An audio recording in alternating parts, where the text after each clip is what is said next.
મિલવેમાં આપનું હાર્દિક સ્વાગત છે।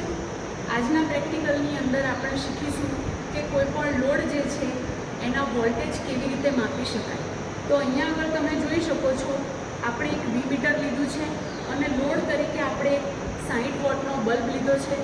બલ્બના કનેક્શન આપણે કેવી રીતે કર્યા છે, તો બલ્બના કનેક્શન જે છે એને એક છેડો પોઝિટિવ બલ્બની સાથે જોડી અને વી મીટરની અંદર આપેલો છે, બીજો છેડો નેગેટિવ જે છે એ બલ્બના નેગેટિવ સાથે આપ્યો છે। હવે આપણે આનો વોલ્ટેજ કેવી રીતે માપવા, તો વી મીટર સાથે આ લેમ્પના કનેક્શન કર્યા પછી અહીંયા આગળ આપણે એક ટેસ્ટિંગ બોર્ડ લીધું છે, જેને આપણે પ્લગ દ્વારા સપ્લાય લીધો છે।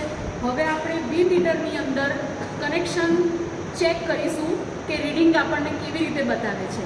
વિદ્યાર્થી મિત્રો, અહીંયા તમે જોઈ શકો છો, અહીંયા આગળ આપણે એક પ્લગ દ્વારા કનેક્શન લીધું છે। હવે આ બંને ટર્મિનલ જે છે એને હું અહીંયા આગળ વી મીટરના ફેઝ અને ન્યુટ્રલની સાથે જોઈન્ટ કરીશ।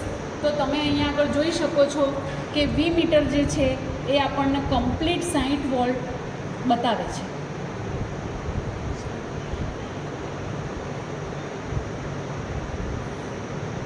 તો આ દ્વારા જે છે આપણે કોઈ પણ લોડનો વોલ્ટેજ ચેક કરી શકીએ છીએ ફેઝ અને ન્યુટ્રલના કનેક્શન કરી અને ટેસ્ટ લેમ્પ દ્વારા।